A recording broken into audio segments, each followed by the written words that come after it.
Je vais vous faire une présentation qui est axée en fait sur les interventions de la MCC dans le secteur forestier. Alors on va commencer par un très bref aperçu des actions, des interventions en cours.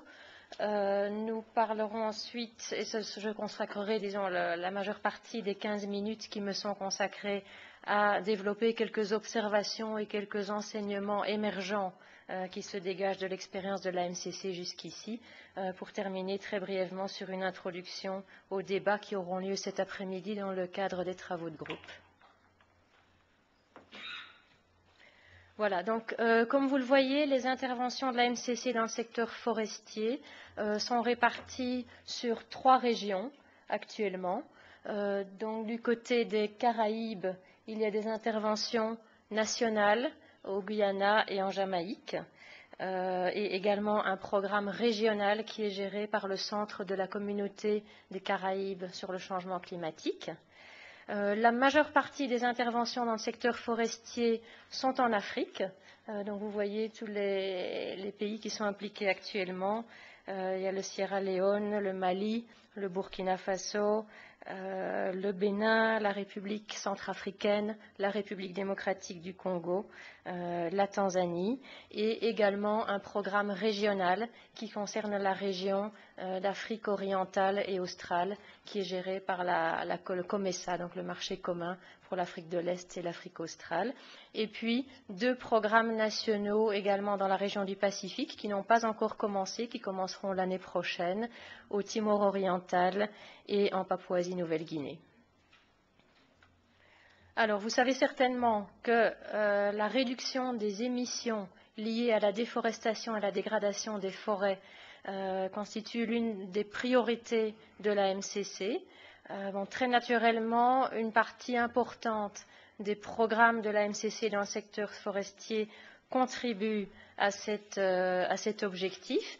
Mais ce qui est intéressant, c'est que les programmes dans le secteur forestier poursuivent également d'autres objectifs qui sont plus liés en fait à l'adaptation qu'à l'atténuation. On a par exemple des programmes qui appuient la protection des bassins versants. C'est le cas au Bénin, par exemple, ou en Jamaïque. Il y a des programmes qui cherchent à diversifier les moyens de subsistance en développant notamment les moyens de subsistance basés sur les forêts. C'est le cas, par exemple, en République centrafricaine. Il y a des programmes également qui appuient la restauration et le maintien des écosystèmes forestiers.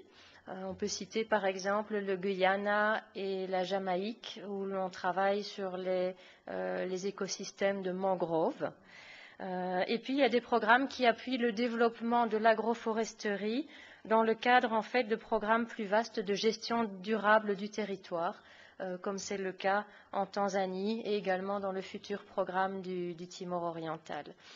Donc en fait, les interventions de la MCC dans le secteur forestier poursuivent des objectifs en matière d'atténuation du changement climatique, mais également d'adaptation, et donc contribuent en fait aux différentes priorités de la MCC, contribuent aussi à la réduction des risques de catastrophes, par exemple par le reboisement des bassins versants qui permet d'éviter les inondations. Contribue aussi, mais alors dans une mesure moindre, c'est une question qui a été posée ce matin, pourrait en tout cas contribuer à un meilleur accès au marché du carbone et en particulier aux mécanismes de développement propre. Mais c'est un aspect qui n'est pas très présent pour l'instant dans les programmes forestiers, peut-être en partie en raison des difficultés méthodologiques encore importantes qui concernent les projets MDP dans le secteur forestier. Voilà. Alors un dernier point avant de passer aux observations et leçons émergentes, c'est qu'en fait la moitié de ces interventions dans le secteur forestier ont commencé ou vont commencer leurs activités cette année-ci, voire l'année prochaine. Donc nous n'avons en fait pas encore une énorme expérience dans ce domaine au niveau de la MCC, et une partie des observations qui vont vous être présentées repose plutôt sur le processus de préparation au programme que sur leur actuelle mise en œuvre. Voilà, alors une première constatation, c'est que un nombre assez important des programmes forestiers investissent dans la recherche la collecte et la gestion de données. Donc c'est considéré comme un aspect essentiel. Et en effet, vu le lien du programme avec la réduction des émissions liées à la déforestation, on constate qu'il y a des exigences importantes en matière de données pour la préparation à la RED.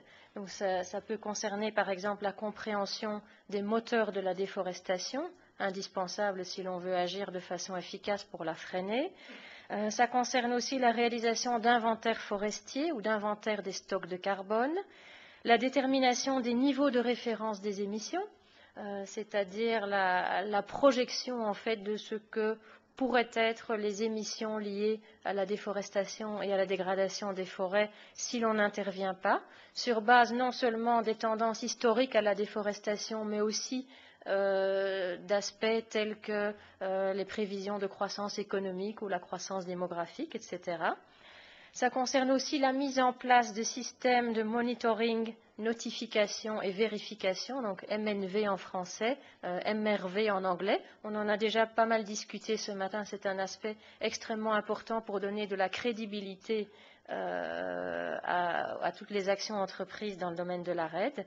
Et puis, toujours dans le cadre de la mise en place de stratégies RED, il est nécessaire aussi de réaliser des évaluations des impacts sociaux et environnementaux de telles stratégies. Alors en fait, donc, les programmes de la MCC, en fonction des priorités nationales, contribuent à ce genre d'objectifs et de collecte, de gestion de données. Par exemple, dans le programme régional pour l'Afrique orientale et australe, il y a un volet de recherche sur les méthodologies de MNV. On pourrait citer encore l'exemple du Mali, par exemple, où on réalise des inventaires forestiers, des études sur le potentiel de séquestration de carbone de certaines essences forestières et un renforcement du système de gestion des forêts, donc système d'information forestier, tout ça en vue d'une préparation à la RED. Autre exemple, la Papouasie-Nouvelle-Guinée. Dans ce pays, la MCC va appuyer la mise en place d'un inventaire forestier permanent et multifonctionnel, aussi dans le cadre de la préparation à la RED. Alors, bien entendu, il est aussi nécessaire de collecter des données, de gérer l'information dans le cadre des actions d'adaptation, mais sur ce plan-là, les interventions forestières de la MCC sont moins actives en ce moment, d'après ce que j'ai pu constater. Ceci dit, il y a certains mécanismes de collecte de données liés à la RED qui peuvent aussi donner des informations très intéressantes du point de vue de l'adaptation. Ça concerne par exemple les évaluations d'impacts sociaux et environnementaux qui peuvent apporter un éclairage sur les moyens de subsistance liés aux forêts ou sur d'autres aspects pertinents pour l'adaptation. Alors, une deuxième constatation, c'est que la gouvernance du secteur forestier est souvent assez faible et doit être renforcée. C'est aussi un aspect important de la plupart de nos programmes. Alors, ça peut se faire de diverses façons. Il y a des actions de renforcement des institutions et organismes chargés de la gestion des forêts et du changement climatique. Au Sierra Leone, par exemple, on appuie le renforcement du département des forêts du ministère de l'Agriculture, qui est l'autorité forestière nationale. On travaille aussi sur les mécanismes de coordination qui sont extrêmement importants puisque tant pour la gestion des forêts que du côté du changement climatique, on doit toujours faire travailler diverses agences et divers secteurs ensemble si l'on veut atteindre des résultats. Alors il y a des actions de renforcement des cadres politiques, juridiques et réglementaires. Au Guyana, par exemple, eh bien, un des objectifs est d'intégrer les mangroves dans le nouveau plan forestier pour donner plus de visibilité aux mangroves comme un écosystème forestier à part entière. Au Burkina Faso, il est prévu d'intégrer la gestion durable de l'environnement et la gestion du changement climatique dans la planification et dans les cadres juridiques du secteur forestier. Et on travaille aussi, bien entendu, sur le renforcement des capacités des parties prenantes, en ce compris les acteurs non étatiques, qui sont reconnus comme des acteurs importants pour la protection et la gestion durable des forêts.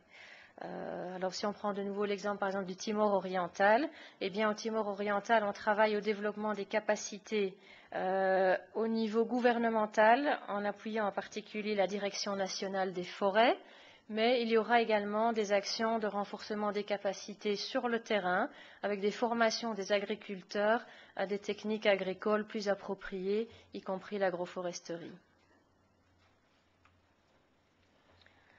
Voilà. Les projets pilotes dans le secteur forestier sont aussi une caractéristique récurrente des programmes de la MCC. Alors pourquoi fait-on ce genre de projet? Eh bien, généralement pour identifier les pratiques et les technologies d'adaptation et d'atténuation qui sont les plus appropriées dans un contexte donné. Il est prévu, par exemple, de financer des projets pilotes RED dans le cadre du programme régional en Afrique australe et orientale, mais également au Burkina Faso et en République centrafricaine. Et puis, pour prendre un autre exemple, en Tanzanie, au village de Chololo, qui nous a déjà été présenté avec beaucoup d'enthousiasme, eh bien, on a mené des essais pilotes pour la sélection des espèces forestières qui conviennent le mieux aux activités de boisement et de reboisement, en réalisant en fait qu'il est important de prendre en compte non seulement l'adaptabilité des espèces forestières à des conditions agroclimatiques données, mais qu'il faut également prendre en considération les pratiques, l'intérêt des agriculteurs pour tel ou tel type d'arbres, les croyances culturelles et aussi les stratégies de production, par exemple à quel rythme veut-on récolter, etc. Donc c'est par le biais de projets pilotes en fait et d'essais sur le terrain que l'on peut déterminer quelles tactiques conviennent le mieux dans un environnement donné.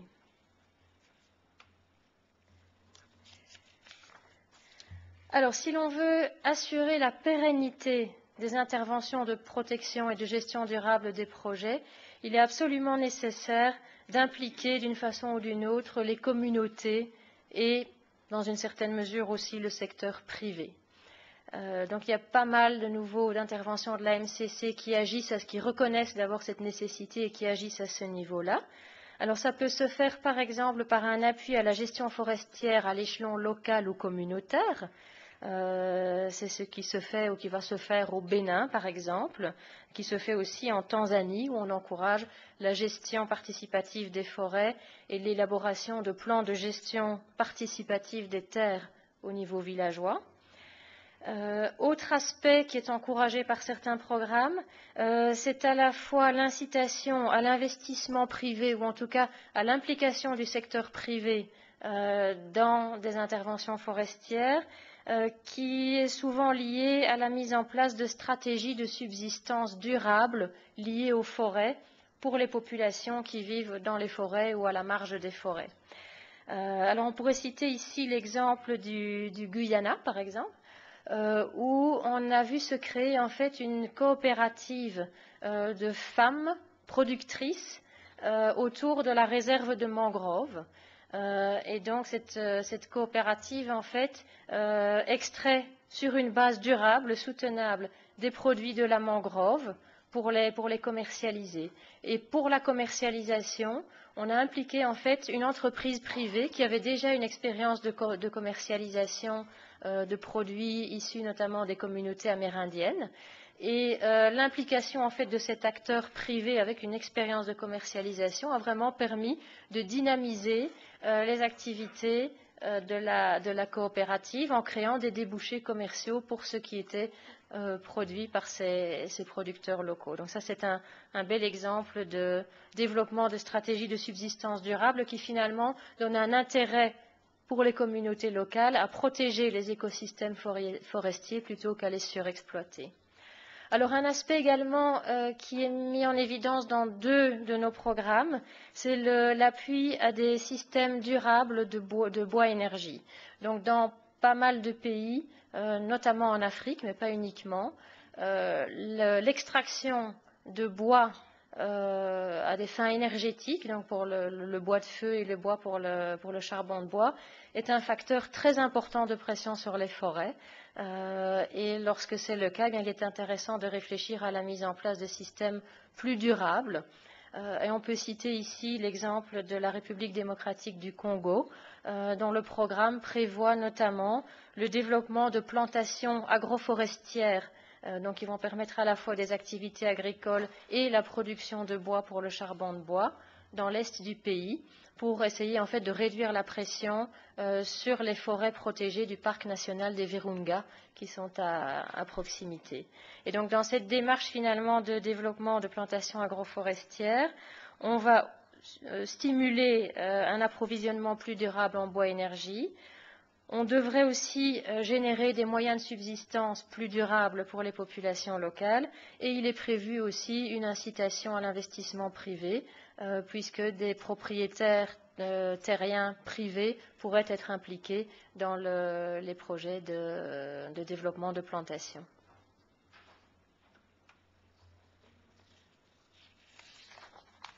Voilà. Alors, cela va de soi, mais c'est quand même intéressant de le préciser. Les interventions de l'AMCC peuvent et devraient chercher à réaliser des synergies avec d'autres initiatives en cours, et elles le font dans la pratique. Donc, il y a beaucoup de synergies avec le processus de préparation à la RED. Dans au moins 7 ou 8 des interventions dans le secteur forestier, on trouve cette dimension. Elle est présente notamment dans le programme régional des Caraïbes, où il est prévu d'organiser un atelier de développement des compétences spécifiques pour la participation à l'initiative RED+. Mais on retrouve donc un appui au processus national de préparation à la RED dans beaucoup d'autres interventions, y compris celle du Mali ou celle de la Papouasie-Nouvelle-Guinée et d'autres encore. Alors, on peut rechercher des synergies aussi éventuellement avec le processus FLEGT, donc cette fameuse initiative de l'Union européenne qui vise à combattre la déforestation liée au commerce du bois illégal. Pour l'instant, il y a un seul pays qui est à la fois engagé dans un processus FLEGT et engagé dans un projet forestier de l'ANCC, c'est la République centrafricaine. Et bien, dans le cadre de ce projet qui va démarrer l'année prochaine, il est prévu un renforcement des capacités de la société civile et d'autres acteurs dans le cadre du processus FLEGT, ainsi d'ailleurs que du processus RED. Et à l'avenir, on pourrait rechercher ces synergies dans d'autres pays également. Synergie également, bien entendu, avec les programmes forestiers nationaux. En Jamaïque, l'AMCC appuie en fait une initiative préexistante de reboisement des bassins versants.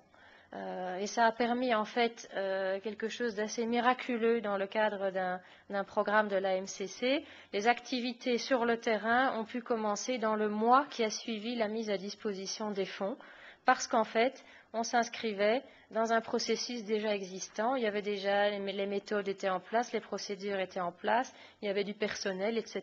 Donc on a pu démarrer très vite parce qu'on appuyait, en donnant plus de moyens, une initiative nationale existante. Et enfin, bien entendu, on recherche aussi les synergies avec les interventions d'autres donateurs.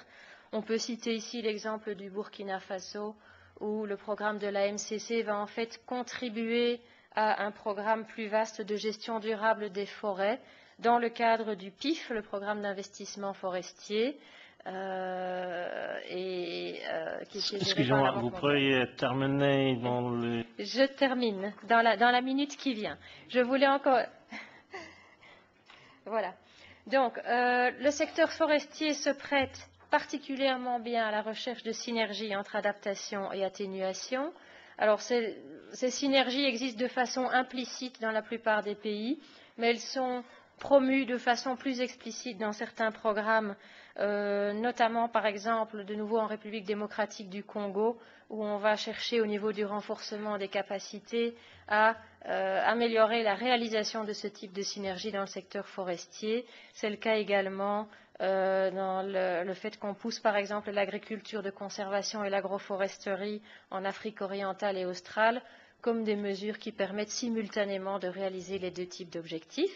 Voilà, je vais en rester là. J'avais encore un slide relatif à ce qu'on va faire cet après-midi, mais comme nous aurons l'occasion de vous expliquer plus en détail ce qu'on fera cet après-midi, je m'arrête là. Merci de votre attention.